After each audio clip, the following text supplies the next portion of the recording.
大家覺唔覺得佢有啲似 Sammy？其實喺馬來西亞咧，好多 KOL 網紅都用緊你哋嘅 product 喎，即係喺馬來西亞一個好出名嘅牌子。做國際生意嘅老闆，我朋友嚟嘅，佢就俾一個 advice 我，佢話 There's no small business and big business。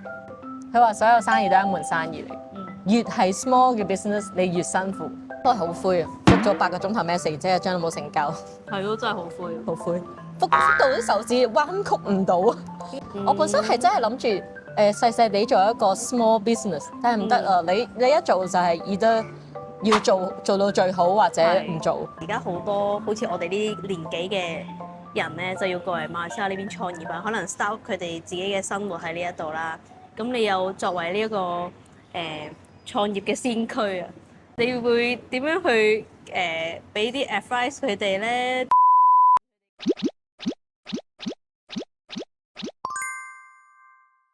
大家好，歡迎收睇夫妻肺片，我係 Niki。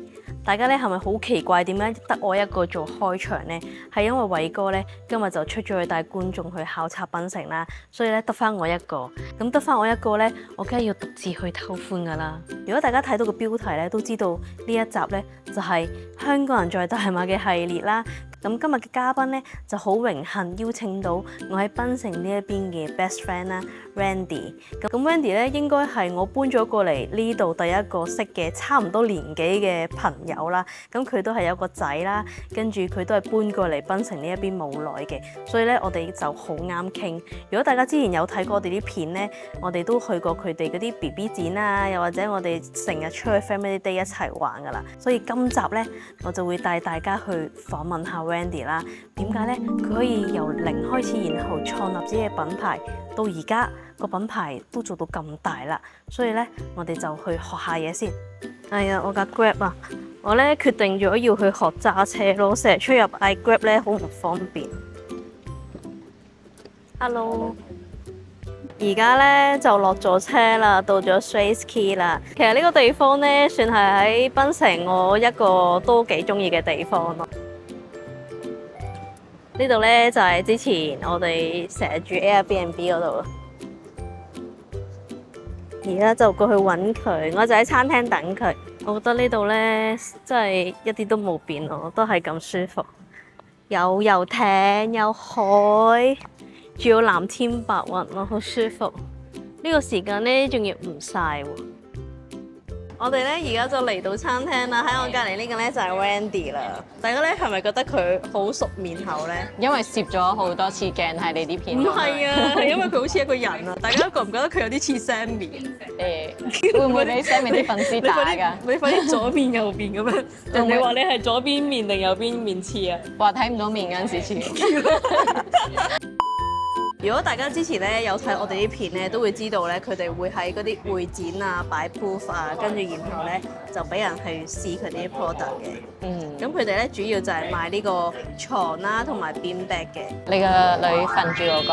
係啦，我個女咧成日瞓喺嗰度出鏡。其實喺馬來西亞咧，好多 KOL 網紅都用緊你哋嘅 product，即係喺馬來西亞一個好出名嘅牌子。哎呀，其實只係起步中嘅啫，仲係起步中。呢排算係開始俾人睇到，唔係嗰啲完全冇人識，可能多少少人識下咁樣樣咯。係喎，仲未同大家介紹下 Wendy 嘅背景。其實咧，咁佢就係香港人啦，但係咧佢就好細個去咗第二度讀書啦，係咪？去咗外國讀書，跟住然後咧就去咗新加坡嗰度做嘢，跟住咧佢就放棄咗新加坡嘅生活啦，同埋佢嗰邊嘅工作，就搬咗過嚟馬來西亞檳城呢一邊。係。咁其實點解你要搬過嚟嘅？其實咧，我全部嘢都冇 plan 㗎。無論去新加坡又好啊，去檳城都好咧，都唔係計劃中嘅事。可能由決定嚟到留低，都只係2個禮拜內決定嘅事。係啊，嗰陣時。咁跟住嗰陣時嚟到檳城咧，都冇諗住係會住喺度，即係純粹係諗住可能嚟呢邊唞下，因為嗰陣時 Covid 咧，呢個世界好似停頓咗咁樣，全部人 stay 喺屋企。咁就覺得啊，嚟喺呢邊喺第二個國家度 stay 下，就當一個 long holiday 咁樣樣咧。咁跟住我一入到嚟，嗰陣時仲要隔離2個禮拜 quarantine 隔離。你嗰時係結咗婚未㗎？結咗婚嘅，註咗冊嘅，因為唔註冊我係唔可以入嚟嘅。係。因為嗰陣時只係註咗冊先可以同佢一齊入嚟。咁入到嚟之後，我哋 quarantine 2個禮拜啦，我哋計劃 road trip Malaysia 啦，即係喺 Malaysia 周圍咁去玩啦。然之後就一出 quarantine 已經有咗 road trip 就冇咗。咁你都幾勤力。因為 quarantine 入嚟都2個星期，係咪都應該會留多過2個星期係咪先？你都 quarantine 咗2個星期，跟住嚟到之後咧，就覺得呢邊嘅節奏真係好舒服啦，樣樣嘢都好 chill 啦，跟住個消費好低啦，好似我哋而家住緊嘅地方都千零尺先，嗰陣時 Covid 啲租仲平啲添啊，得3000蚊就我哋租嘅時候，3000蚊就租到。而家已經貴咗啲嚟，4千零蚊咁樣。嗰陣時係3000蚊就已經可以租到。然之後喺附近又好方便喎，周圍都有飲嘢食嘢嘅地方啊，叫外賣啊、Grab 啊嗰啲都好平啊，即係可以匿埋屋企唔使出街，一日3餐都可以好低消費咁解決到。咁你當初喺新加坡嗰邊係住幾大同埋幾多錢？嗰陣時我係住喺市中心嘅，我住喺烏節路啊，Orchard嗰度咧，咁400零尺，我哋係租緊3000幾蚊星，即係萬幾蚊馬幣，係而家差唔多1/3間屋嘅錢，但係3倍幾嘅租。係咯，係啊，咁嗰陣時就覺得每日工作時間好長咧，就想多啲時間休息，所以住近啲市區嘅。咁同埋得2個人啫嘛，住細啲都冇所謂啦。咁而家啲租仲貴啊！我啲 friend 租緊啲地方仲貴，即係你要揾好多錢嚟 cover 你生活嘅基本支出咯。好似你飲嘢、食嘢、住都全部都貴好多倍咁。都係嘅，同埋你如果有埋小朋友喺嗰度，係啊，我朋友間幼稚園好似差唔多2000蚊星。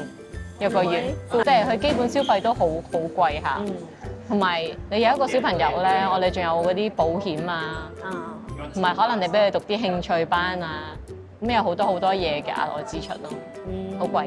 意思就係話呢邊性價比高，跟住然後你就可以超嚟嗰陣時，因為個 B B 仲喺個肚入面咧，所以其實未考慮 B B 嘅性價比，但係就係覺得喺呢度嘅生活咧係好舒服咯，放鬆啦，好放鬆嘅時候就有 B B。呢個生活係好似半退休咁，同埋嗰陣時咧，我哋係辭咗職過嚟噶嘛，所以應該可以形容做零收入咁。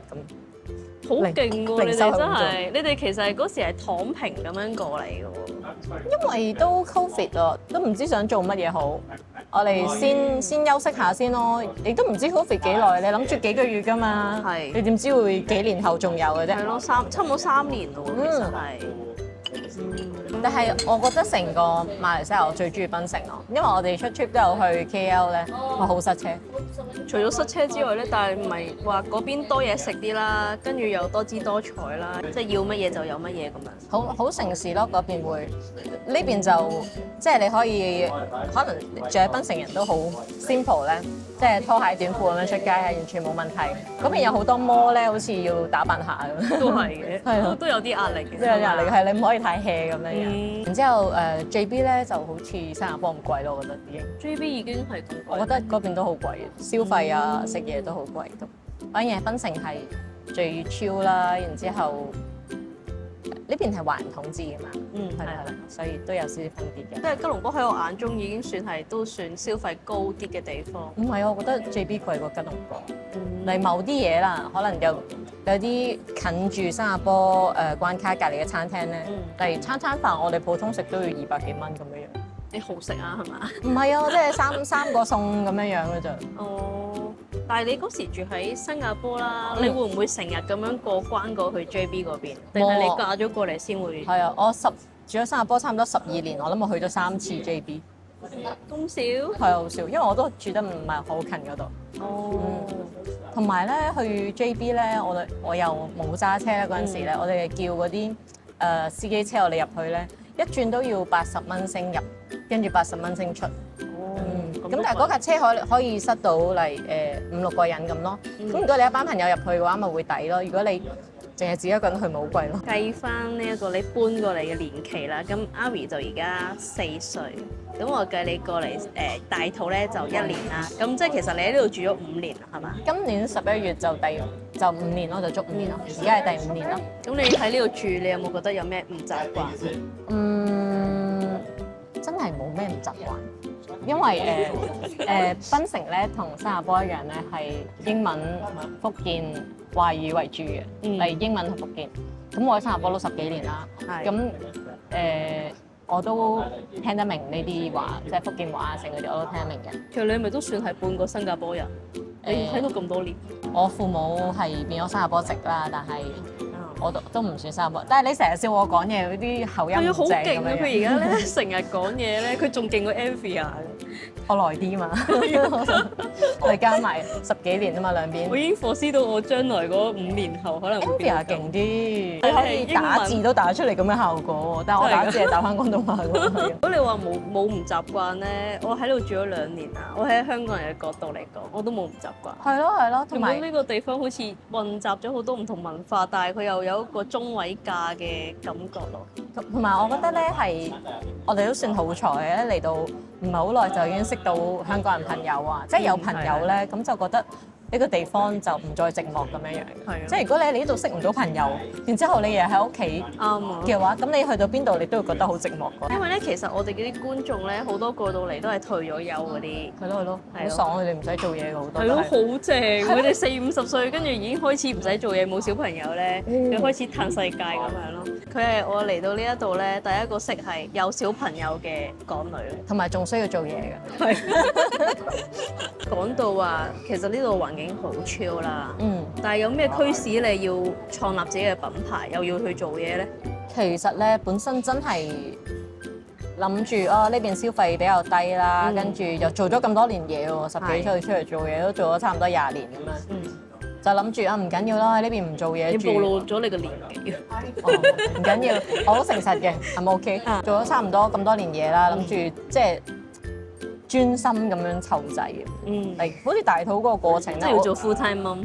係啊，做 full time mom。我大肚個過程咧都覺得好 chill 啊！好多人大肚嗰陣時咧要做嘢啊，咁我大肚嗰陣時咁啱係 Covid 啦，呢度係最嚴重嗰段時間，係佢有禁足令。哦，連出街都唔使出嗰隻。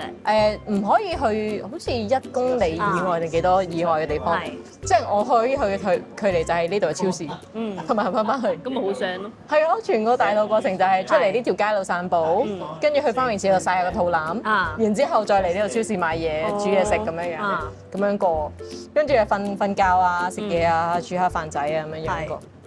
咁因為都係嗰句啦，因為呢邊嘅消費唔係話太高咧，所以就可以有啲時間考慮下自己可以做啲乜嘢嘅。咁一開頭嗰陣時咧，我已經喺度諗，可能我大肚嗰陣時咧，啲嘢諗得好完美嘅，覺得到個小朋友大少少咧，就交俾保姆湊啦，跟住之後就可以可能翻新加坡做嘢啊，或者成咁樣樣。即係但你嗰時仲有冇諗？有諗過㗎，諗住喺呢邊可能 hea 到生完之後再翻新加坡咁樣嘅。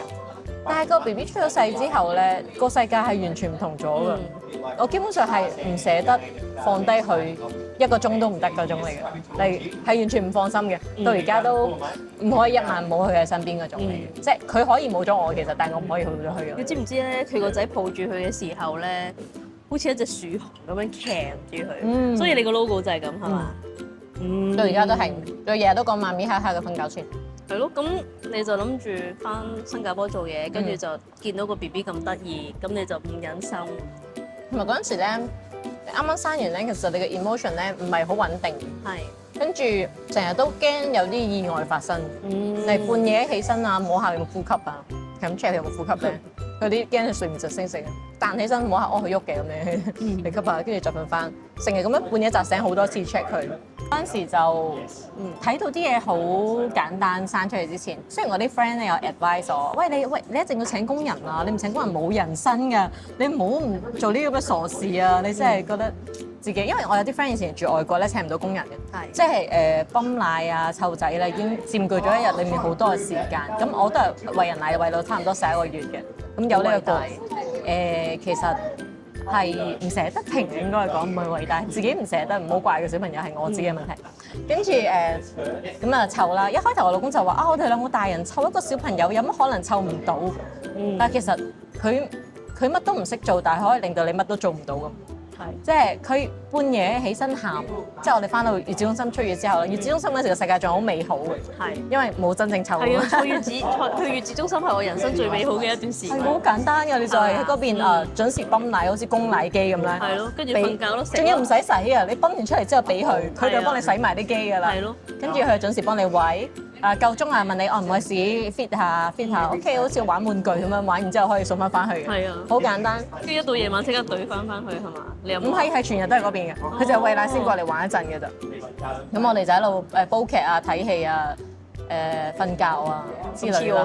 好多時都係咁嘅。唔係，仲有10次8次 massage，即係推下。好忙嘅其實。係好忙嘅 massage 做 facial 啊。馬來西亞啲人幾串啊，咁樣講。係啊，跟住之後整埋指甲添啊，真係好鬼死勁。之後咧就出院前咧，嗰啲月嫂就話：你翻到去咧，邊個幫你湊啊？咁樣樣。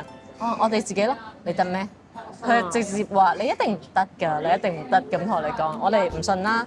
但係其實咧，我個仔喺月子中心嗰陣時咧，佢係瘦蜢蜢嘅。你佢而家好大隻啦，佢嗰陣時係3公斤出世，出月子都未夠4，即係重咗唔夠1公斤成個月。但係我哋翻屋企咧自己湊咧，第2個月係去6公斤嘅，重咗成倍。即係我哋自己湊咧就。可能佢 feel 到我哋嘅愛定咩？照到啲 feel 到你嘅愛，唔該我個女咁肥啦，feel 到你愛，然之後佢膨脹咯，即係變米芝蓮。但係佢每晚半夜咧2、3點都會起身喊，你係揾唔到原因嗰隻喊。跟住後尾發現我嗰個 BioGala 嗰啲油咧滴幾滴，不過佢冷靜地，但係每晚半夜都要起身抱佢啊、愛啊咁樣樣。然之後佢飲夜奶又飲到18個月咧，最後，所以個湊個過程都幾。我想講 Ellie 係天使，佢第2個月已經，佢第2個月已經。但係你仔都好快㗎嘛？係啊，我仔都好快。所以你有2胎我冇，係真人驚呢個過程。我唔開。佢慢慢起身，同埋頭1年係1晚起身2次啊，佢餵2餐咧嚟。1、2點一餐，跟住6點有一餐咁。然之後湊嗰個過程咧，有陣時咧係你會突然間好攰，然之後就覺得想喊，突然間啲人話好似產後抑鬱咁。係嘅，我以前喺香港嘅時候咧，你知香港又細啦，跟住坐月嘅時候都好慘嘅。其實你基本上自己搞掂晒啲嘢，我哋嗰時候冇請月嫂，係我奶奶幫我湊嘅，我又冇請工人。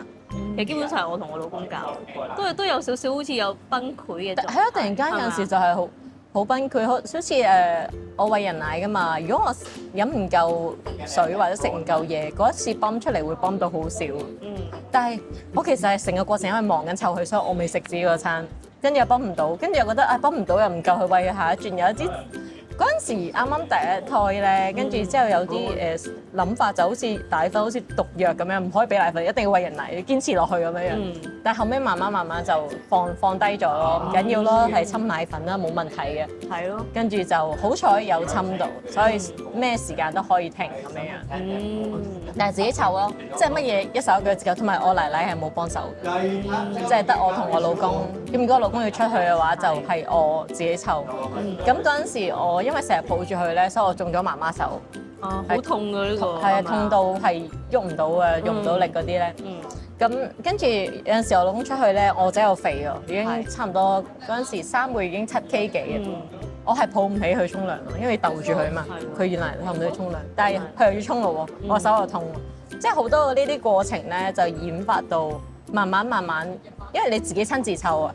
所以你會 come up 到好多 idea 點樣可以方便自己去做一樣嘢。好似我冇買到嗰啲抬起嚟沖涼㗎啦，我將嗰個沖涼嗰個兜擺喺嗰個食飯台嗰度幫佢沖，然之後我啲水咧就唔成盤倒落去隻杯，即係我哋喺個過程裡面會學到點樣真係湊，你邊湊邊學咁樣。我係諗住乜嘢嘢都平搞掂，因為覺得都唔會生第2胎咯，覺得咁第1胎可能BB 床買安全嘅，唔使買太貴嘅，買張細張嘅擺喺床邊就啱用。點知原來嗰啲布嗰啲床咧好淺，去到第3個月識翻身嗰陣時咧，佢已經差唔多可以翻出嚟。咁啊結果就唔用得，跟住我哋就慢慢咧就買嗰啲 playmat 啊，跟住發覺 playmat 啊冇圍欄咧，又圍唔到個 BB 喎，個 BB 會周圍爬嚟爬去，淨係唔喺嗰個位置 stay 喺度。之後就發覺哇，點解咁難嘅？行過去個廁所咧，我都要抱住佢嚟去廁所，或者我同佢整嘢食嗰陣時，我係單手抱住佢，單手煮嘢食。點解我出去做嘢嘅時候咁勁咁 powerful？點解喺屋企俾呢隻嘢搞到我好似完全都唔知點樣搞咁樣。啲人嗰陣時咪話咯，喂，點解你生完仔之後咁瘦？但係有陣時真係要擺低啊嘛。好似我沖涼嗰陣時咧，一開頭我未有張 bumper bag 之前咧，我係將嗰張嗰啲叫安全椅啊，有扣帶嗰種安全椅咧，我係成張安全椅推入去廁所度，扣住喺嗰度望住我沖涼。咁癲！因為我唔敢擺低佢喺任何一個地方，擺喺 payment 又驚佢爬咗去第二度，擺喺床更加唔得啦，跌落嚟。咁啊扣住喺嗰度咯，佢喊都好，我3分鐘內沖完咁樣樣。跟住後尾咧就買咗張床翻嚟，但係嗰陣時唔係我自己整，我係買咗一張。嗰陣時市面上咧係冇咁高嘅圍床，係中意啲細細張啊，矮矮嘅。咁我買翻嚟嗰陣時，我仔已經8個月，我買翻嚟第2個月佢已經爬咗出去，係爬出去，然之後係撲出去嗰種爬。哇，好心痛係嘛？其實佢冇受傷嘅，只係韞唔住佢咯，係咪？成日爬出去，成日爬出去，成日推咁樣嘅。我成日掹住佢入面，咁我覺得咁好多餘啫，但係佢設計好好喎。跟住我就開始研發咯，開始走去做呢樣嘢，因為我覺得，咦，點解呢個咁好嘅設計冇咁高？嗰陣時我哋係第一間做60cm 嘅床，咁做咗出嚟之後咧，我個仔就已經差唔多10個幾月就開始用呢個床。咁再慢慢改良啊，加厚啲呢邊啊，加厚啲嗰邊啊，嚟我都係孭住佢去睇布啊，孭住去睇拉鏈啊，睇床褥啊，都係孭住佢去睇、去試啊，去整我哋而家呢個版本。因為嗰陣時真係好無奈，我好需要一個地方擺低佢。呢個就係呢個就係嗰個起點啦，就係我需要有個地方俾我擺低佢，俾我安心咁去沖涼，可以俾我煮嘢食。嗰陣時我有段片咧拍係我擺喺入面，佢裡面亂到乜咁㗎啦。但係起碼我喺度睇到佢，因為之前我有諗過買嗰啲 plastic 嘅圍欄咧，但係佢見到啲窿咧，我驚佢爬出嚟，咁就買咗整咗呢種俾佢試，咁慢慢就變咗一個生意啦。一開頭整出嚟嗰陣時咧，我哋第一張床賣出去嘅時候係連媽咪哈個名都冇車喺張床度嘅，佢係冇名嘅。冇名，但係你又自己可以整到張床出嚟。純粹係整出嚟，因為嗰陣時覺得試下有冇人中意。一開頭嗰陣時咧，好似我之前有同一個做國際生意嘅老闆，我朋友嚟嘅，佢就俾一個 advice 我，佢話 There's no small business and big business。佢話所有生意都係一門生意嚟，越係 small 嘅 business 你越辛苦。佢話 big business 好似佢公司，佢有 accountant 啊，有 logistic 啊，好多幫佢搞掂晒。佢基本上係乜嘢都唔需要處理嗰個人。但係你做 small business， 你就係 one man show 做晒全部嘢。我一開頭純粹係整咗張床出嚟，然之後嗰張床咧就一開頭賣出去嘅頭1、2張係連個 logo 都未整好，就係整好1、2張床。咁跟住我個過程裏面都好幸運嘅，有媽媽 group 推下，有啲我投嘅我諗20個客人啊，都非常之好咁樣幫我 post 呢度啊 post 嗰度啊，介紹朋友啊。甚至乎係我一開頭合作嘅頭幾個 KOL 咧，佢哋真係好用心咁幫我介紹，拍咗好多片嚟，拍得好好。然之後又俾啲意見我啦，我可以做啲咩，我可以做啲咩啊。然之後介紹咗好多朋友，喺呢個過程裡面，只可以講話自己真係好好彩，有好多人好用心咁推薦。然之後賣呢樣嘢先唔睇錢啊，因為睇錢會好傷心嘅開頭。嚟睇成功感係有人會翻嚟多謝你啊，佢會同你講話，哇 Andy 你設計呢樣嘢真係好好啊，真係好幫到我。如果冇去我頭先都唔知點樣去沖涼。佢講呢句説話嗰陣時係咪好似我頭先講咁樣？嚟佢講話冇呢樣嘢我都唔知點樣沖涼，就 exactly 就係我一開頭設計嗰陣時，因為我唔知點樣沖涼，我要3分鐘內沖好個涼，因為我驚佢爬出嚟啊，驚佢跌親咁樣樣。然之後慢慢呢個過程裡面咧，俾到我嘅滿足感係唔係錢可以形容，因為有人翻嚟多謝你去整呢樣嘢，你覺得你自己喺度幫緊人，咁先有動力去做落去。如果唔係，係冇動力做落去。一開頭覆300個 message 一日，哇，係你自己覆㗎？我自己覆。哇！然之後我仲好用心逐個打字咁樣覆咧，係冇一單成單。咁第300個人裡面係冇一個人買，佢淨係問咗你啫。係咯，你已經經過咗300個咁樣問你，你就覺得會唔會覺得話嗰一刻你又好唔想做咧？冇，嗰一刻我同老公講我需要去散步啊，攞嚟散步。嗰時我影咗個 story，我就諗起嗰人講咯，嚟嗰個大老闆同我講話，你做 small business 要有 one man show 嘛。So now I'm on the customer service。我而家係做緊呢樣嘢。然之後同自己講咯，佢今日唔買啫，佢唔一定聽日唔買噶嘛。係咯。佢可能會考慮下，真係有人問咗3年之後先買，嚇點解要可以問3年先買？第一胎冇買，跟住 BB 又跌落床，到第二胎嗰陣時就覺得呢樣嘢係 must buy 啦。佢同我講話，我已經睇咗你張床3年嘅。佢 follow 我 IG 嗰陣時，我 IG 得30個 follow 啊，而家係有萬幾啦。係。佢話我已經睇咗3年㗎啦，所以我一有二胎我嗱嗱聲大緊肚就買咗佢先。但係一開頭嗰陣時，我唔會估到之後佢會買，但係只可以同自己講 ，OK， 佢只要今日認識咗我哋，可能就會多個人認識，佢啲朋友都會認識。暫時嚟講，我係做得未夠好，我試下再做好啲咁樣樣。不過好灰啊，覆咗8個鐘頭 message，即係一張都冇成交。係咯，真係好灰。好灰，覆到啲手指彎曲唔到，係撳掣撳到咧，哎呀，OK cram 住咗。但係都好啊，起碼你啱啱 set up 你就有人問啊嘛，係嘛？好多人問。係咯。只係啲人覺得可能暫時唔識你呢個牌子啊咁樣樣。我本身係真係諗住細細地做一個 small business， 但係唔得啊！你一做就係either要做到最好，或者唔做。你唔可以話做少少，跟住就要正式咁樣走去做廣告啊，做好設計啊，做好我哋嘅 website 啊 ，everything 都要做到最好，啲人先會揀你咯。係咯，咁跟住就冇得話啊求其做，即係要做到最好嘅嘢。但係一開頭嗰陣時真係自己覆完300個 message 冇一個人買嘅時候，就同我老公講，我哋落去散步啦。但係我同我老公係好正能量嗰啲嚟，我哋散完一步翻嚟繼續覆埋，剩翻啲 message 出去，繼續做埋佢。呢一間鋪頭咧，點解我哋會成日翻嚟咧？其實係一個故事嘅。我唔知點解你同我揀呢間鋪頭食。我唔知點解咧，我其實半年前我已經諗定點樣要同你即係採訪你啦。跟住我一諗起你，我就諗起呢間鋪頭。呢間鋪頭有個好 touching 嘅故事。一個女強人飲住呢個白酒，再食住呢個我其實係一個師奶嚟㗎，唔係女強人。我真係覺得，我唔知點解你會揀到呢間餐廳，但係呢間餐廳係有個故事嘅。呢間餐廳咧嗰陣時裝修緊，我已經好想嚟嘅。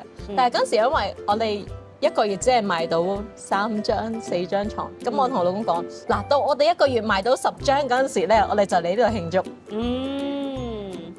到最後買100張，佢就冇帶我嚟，所以呢度就變咗你嘅飯堂咯。而家係啦，跟住之後你每次翻嚟有陣時做嘢做到好攰啊，或者覺得自己 jam 住嗰陣時，翻嚟諗翻起 how we start， 然之後到而家，可能而家唔係100% 最好，但係已經比以前好好多。然之後睇翻嗰陣時，會等到賣10張先嚟呢度食到生蠔啊！買到10張床嘅時候先嚟食生蠔，但係而家個過程已經係走到順咗啦，又多咗人認識啦，同埋有好多客人係佢生2個就買2個，介紹咗身邊嘅朋友，或者去買完之後覺得好好，去送俾佢身邊嘅朋友。因為我喺現場啊嘛 friend，咁跟住咧見到嗰啲客人嚟到咧係好直接嘅嗰個客人嘅 conversation，個女要大肚。佢就話啊，我個女第一胎啊，哎呀，你知啦，湊小朋友好辛苦㗎，我要幫佢。跟住之後佢就話，我想買呢個俾我個女。然之後嗰個 grandpa 咧，我好深刻印象咧，因為佢買完之後咧，佢裝好晒張床啦，佢影相俾我睇啦。然之後佢同我講話，嗱，你睇下我使咁多錢買你張床，我而家淨係可以食辣絲林乜啦，你知嗬？夜張飯，佢話因為冇少食飯啦，因為攞晒嚟買你張床，其實係講笑嘅。但係佢話我相信會幫到我女好多啦。到而家我哋都仲有 keep in touch 都有 message 嗰啲咧。咁有好多客人啊，或者好多以前合作嘅 KOL， 而家都係做咗朋友。即係佢哋都會嚟同我 say hi 啊，每一場 fair 都會嚟揾我咧。咁慢慢嚟到呢度，雖然5年嘅時間啦，但係都識咗好多人，都覺得自己喺呢個過程裡面係好幸福嘅，真係好幸運。你前幾日咧就 po 咗個 IG 啦，跟住令到我都幾感觸嘅。你就當初咧就影住你呢個2門嘅私家車，就走去寄床，然後而家咧就變咗一架大貨車去送你啲床，仲要係有司機送貨嘅。一開頭嗰陣時係我孭住個仔陪老公包貨嘅，因為好少，好少咧就冇開到嗰啲 business account，咁就冇嚟收貨嘅，要逐件攞去門市嗰度咧。跟住嗰陣時架私家車又比較細啲啦，咁就要嚟一次只可以送到1張，即係如果嗰陣時一日有2張 order， 我哋就開2轉去咯，然之後再 wrap 再 pack 擺嗰度寄嘅。跟住之後到早排。有一轉個貨車同我講話，喂，上唔晒，跟住佢個貨車係佢都幾大㗎。悶，佢話想唔晒差2張咁樣樣。我話唔緊要，我哋再送過嚟咯。但係嗰一刻就係諗緊，例如可能而家呢一箱嘅貨係以前冇諗過自己會做到嘅嘢嚟。係咯，好勁喎！真係。你 start up 嘅時候，你有冇諗過自己今時今日咩啊？嗰陣時都話嚟10張就可以食生蠔慶祝咯，唔記得咗我啲故事。係，我哋其實一開頭都唔係為咗錢做呢樣嘢，只係純粹係覺得呢樣嘢好有用，想做出嚟先，亦都冇諗過有冇人會買，跟住就開始咗先，慢慢為咗要做好佢先做到而家咁。但係其實仲距離成功有好遠啦，而家只係俾人哋見到呢樣嘢，就有人識到呢個牌子，但係仲有好遠先成功，有太多好成功嘅牌子咧。哇！好正喎！哇！好似即時去咗上海，係咪上海嘅呢一個嘢？我唔知喎。但係個廚師就唔係好似上海。係咯，我哋前2日就係話想食蟹咯，係嘛？係啊。而家唔使拆殼咯。但係幾香啊！好香喎都。哇！呢個好正，呢個我哋未食啊，唔知好唔好食啊？我哋應該冇食 OK 嘅係咪啊？跟住我哋杯 Mojito 嚟咗，Mojito 係新加坡㗎嘛係嘛？其實係新加坡㗎嘛。係咩？好似係，我即係之前聽過空少講 Mojito 就係代表新加坡咯。我以為新加坡 Sling 先代表新加坡個，因為新加坡 Sling 係1989年 Fullerton Hotel 嗰個 bartender 整出嚟㗎嘛。咁咪你睇下真係半個新加坡人。佢有加到嗰個粉紅色嗰隻drink， 我唔記得咗個名，有pineapple juice 嗰啲喺入面嘅，所以叫 Singapore Sling。佢係紅色嘅，但係 Mojito 我唔知係新加坡。呢個咧好似嚟香港啲薑蓉咁樣樣嘅，鬼佬薑蓉呢個叫。你都係鬼佬，你都識啊？我都識㗎。哇！好正啊！而家係食蟹嘅季節啦。喂，唔得喎！你咁樣介紹時，呢間餐廳要排隊點算？你冇得過嚟呢邊 happy hour 啊？外賣嘅外賣，咗個 happy hour 呢個 grab 嘅。俾大家睇下咧，呢個好正啊！其實我勁中意食魷魚啦，但係我驚膽固醇超標。膽固醇唔驚你，所以你冇揾佢。跟住咧，我要問你咧，其實你一開始係點樣 set up 你公司？你點樣分邊個係做 CS 啦，邊個做 marketing 啦，邊一個做出貨啦，邊一個寄貨啦？出貨同寄貨同 marketing 同埋 CS 都係我同我老公咯。咁咪好辛苦咯，因為你又要湊住個仔啦，跟住你要覆客啦，我個仔都係幫手 marketing 嗰個嚟㗎嘛。哦，即係好似我哋一開頭咧嗰啲全部嘅產品相都係我哋一家三口去影，就算而家我哋嘅海報都係我哋一家三口。跟住之後有陣時啲客就講笑咁啊，哇！佢個 model 係你，我話係啊。冇 budget 啊嘛，冇 budget 自己嚟咯。model 嘅你，marketing嘅你，影相嘅你，影完相之後等陣先 forward message，跟住之後再繼續影咁樣。係啊，嗰陣時去到影相嗰度咧，就都係自己一家三口影，因為一開頭嗰陣時自己屋企影咧，影極都好似影出嚟啲相擺唔到 website 唔夠 pro 咁樣，所以就去嗰度影咯。然之後 marketing 都係自己摸索嚟做，因為一開頭咧有陣時啲 marketing 公司嚟 coach 咗咧，話一報就報我萬幾蚊咁咧，然之後咁貴嘅咩？係啊萬幾蚊，然之後同我講做5個 post 咁，跟住我諗哎呀唔知賺幾耐先賺得翻咧，即係做得唔好嘅咪當交學費咯，學住嚟做係咪先？量力而為，萬丈高樓從地起，something like this，係啦，就係我哋慢慢開始 try 先。做得好唔好都好，起碼 try 咗先嘛，當學咗個經驗先咯。咁啱啱講到咧，你創業初頭去到你而家咁成功啦，喂唔好講，都係成功啦，都係喺成功嘅路上，係咯。咁你喺成個過程度，你覺得係遇到咩困難係你最深刻咧？應該係俾人抄，俾人抄。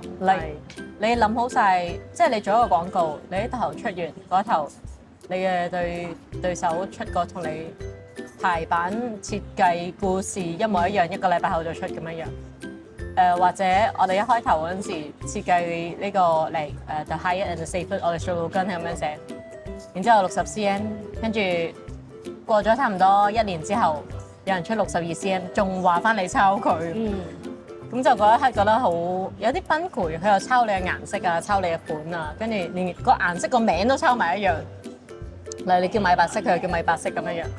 然之後嗰一刻，我喺度諗緊點解我做完啲嘢出嚟，一開頭做嗰時做得咁辛苦，然之後做到成功就俾人哋抄咗。係。我可以做啲咩咧？後尾 check in 翻自己，冇啊，做多啲咯，做好啲咯，做到比人哋更加好。咁啊，人哋只可以繼續追住你後面抄咯，但係你可以不斷咁設計啲新嘅更加好嘅嘢出嚟咁咯。不過你可以 keep 到個心態咁好，因為開始咗啊嘛，所以要繼續做落去咯。你唔可以中途啊，或者遇到呢啲打擊就要放手，因為你冇辦法避免俾人哋抄。但係如果我哋一直咁進步嘅話，咁佢就只可以追住你抄嘅腳步咯。咁樣。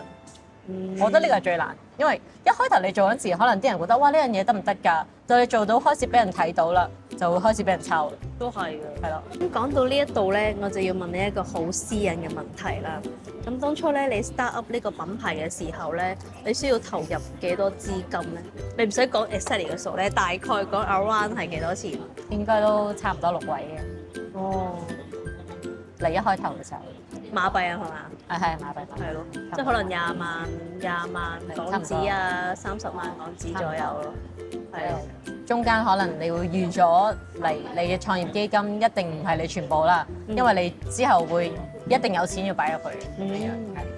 係。咁其實有冇諗過點樣可以降低自己嘅成本，咁你就可以賺多啲啊嘛？先唔諗降唔降低成本，但係你要 make sure 你即係你一開頭做嘅嘢一定要 make sure 係最好，唔可以有差評，咁樣你先可以做到落去。所以你要睇到你嗰件事係點發生，即係你整嗰樣嘢，你要 100% 睇到佢係點樣做，你先可以 check 到佢係 mon 到佢係做得好。哦，即係你唔可以喺好遠訂啲嘢翻嚟，然之後你冇睇到佢點整好咯。即係好似我哋喺馬來西亞做，我哋整成樣嘢都係我哋望住佢一層一層咁整出嚟。即係每一個細節，我哋都可以知道擺咗咩入去，整咗咩入去。然之後每一樣嘢都係我哋自己買翻嚟，係布啊、拉鏈啊、繩啊，全部都係自己揾過、揀過先用呢樣嘢。但係如果我係喺遠嘅地方訂一樣嘢翻嚟，嚟到已經係成品㗎咯喎，你冇嘢可以改變到㗎啦。That's why 你哋要喺馬來西亞呢邊有個廠房去整你哋嘅嘢。其實好多牌子都係咁做，好似做啲車嗰啲牌子啊，啲 Merc 啊、Porsche 啊，呢邊全部都有廠。一係方便你去 maintain 呢樣嘢啦，你有啲咩嘢需要維修啊、要整咧，就可以擺翻嚟廠，我哋幫你收翻好佢。但係如果你係冇一個廠房，淨係得一間鋪頭嘅話，咁你就會冇呢個 service 咯。係咯，好似喺馬來西亞咧，其實都有好多廠房。好似呢邊嘅巴杜架灣嗰邊咧，都有好多電子廠，成條街都係電子廠。即係好多公司都會喺呢度設立廠房。一咧就係個技術係 OK 嘅啦，二係人工都比較低少少。而家好多好似我哋呢啲年紀嘅人咧，就要過嚟馬來西亞呢邊創業啊，可能 start 佢哋自己嘅生活喺呢一度啦。咁你又作為呢一個創業嘅先驅啊，你會點樣去俾啲 advice 佢哋咧？點樣可以贈佢哋幾句？我唔知我嘅答案，我嘅答案唔可以代表一切啦。但係我覺得創業千祈唔好有 partner，就係盡可能你係間公司嘅大股東啦。你可以自己話事就最好，因為好多時候你 start up 嗰陣時啊，大家一齊努力啊，但係中間可能有好多磨合。你最好就係自己做晒呢間公司嘅股東啊，你乜嘢決定都係自己做嘅，就起碼少咗一啲內耗嘅。仲有咧？仲有冇其他？唔可以抌晒啲錢去首次創業嘅，即係你一定要留後備。萬一遇到一啲嘢要使多啲錢嗰陣時，你一定要有錢去。你唔可以 expect 你自己一開頭就賺錢。啱啊，呢個啱。你留翻啲錢嚟喺中間，就算你未賺，但係你 on the way 嘅成功，你有啲錢，你唔好逼到自己咁辛苦啊嘛。係咯。即係我有朋友啦，淨係計咗 start up，跟住攞咗7成或者9成嘅錢出嚟，咁然之後可能回得比較慢，到第10個月嘅時候，連租金都交唔到啦已經，所以就要有一嚿錢喺度周轉，唔好逼自己太緊，因為有好多公司都需要好長嘅時間先開始俾人睇到，但係唔代表佢唔好，即係佢只係需要多啲時間咁樣樣咧。即係你創業嘅時候，你要有熱誠啦，同埋你中意自己做嘅嘢啦。同埋唔好睇 return 咯，係咯，你唔好將你賣到幾多就等於你做得好唔好。可能係有人識到你啊，或者有啲人俾翻你 positive feedback 啊，你都將佢睇成一個鼓勵咁繼續落去咯。即係總結就係你要對嗰件事有熱誠，你先會有可以做到，係咪啊？因為如果你對嗰件事冇熱誠嘅話，你見到個 return 你就唔想做啦，係嘛？係咯，唔好睇錢先，係唔好睇錢先，真係唔好睇錢先。做咩嘢要做？你揀樣自己中意嘅嚟做。啱。然之後做個過程你要享受嘅。唔好睇 return 先。然之後再繼續做落去咯。但係好少人好似你咁樣咁有運，再加埋你嘅努力，因為你而家做緊一樣嘢係你中意做嘅嘢，然後再加埋你可以睇住個仔。然後你又有 return 喎。我嗰陣時一開頭，我覺得嘅 return 就係我而家賺到時間陪我個仔已經係個 return 嚟。我可以 work from home 啊，陪住我個仔啊，睇住佢成長啊，跟住之後我哋個生意夠 cover 正常生活，唔好話賺啦，夠 cover 正常生活先就 OK 嘅啦。冇即係而家賺到嘅嘢全部都係 bonus 嚟嘅。係啦，咁樣做人就會好開心係嘛？大家係咪覺得佢好有智慧咧？唔係，我到而家都係覺得佢好有智慧嘅人。唔係啊，我哋要樂觀啲睇事情。我諗你老豆睇完呢條片咧，應該覺得好安慰。我 send 俾你睇，send 俾你睇。係咯，去到最後一題啦，你要唔要介紹一下你嘅 product 咧？好多觀眾就係知道你有賣嗰個bean bag 啦，同埋你嗰張牀啦。咁仲有冇其他 product 係可以介紹下？呢排就我帶你去 studio 睇下。你幾時去啊？你聽日去啊？係帶埋你個女。好啊，好啊。咁我哋聽日咧就跟住 Randy 一日啦，睇下佢作為一個創業家走去 studio 影相嘅過程。搭集嘅過程。好啦，我哋聽日再見啦。我真係飲晒咁多晚。今日咧就嚟到跟住 Randy 呢個 studio 影相啊！喂，你做緊乜嘢啊？燙衫。你好似咩都要做咁樣嘅，我見你頭先推住個篋上嚟，而家又要燙衫。係啊，好慘，又冇人工。我喺度拍緊新嘅做妝嘅片，拍得更加一剔過咁樣，笠埋床單。大家睇下咧，佢個身形冇變過，我發覺佢呢啲片咧同幾年前係一樣嘅。耶！今日心心做 model。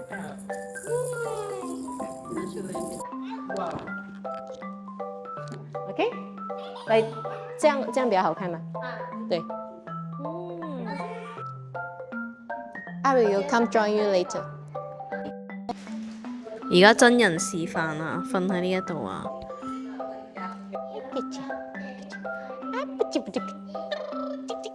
呢個真係超方便。其實 Ellie 有一半，每一日有一半時間都喺 bean bag 上面度過。喂 Wendy 啊，可唔可以介紹下你個鋪頭嘅鎮店之寶啊？其實咧，呢一個先係我第一個生出嚟嘅，即係第一個 BB。第一個 BB 啦，after Ari 之後嘅第一個 BB。會唔會有啲咩 discount 俾我哋觀眾？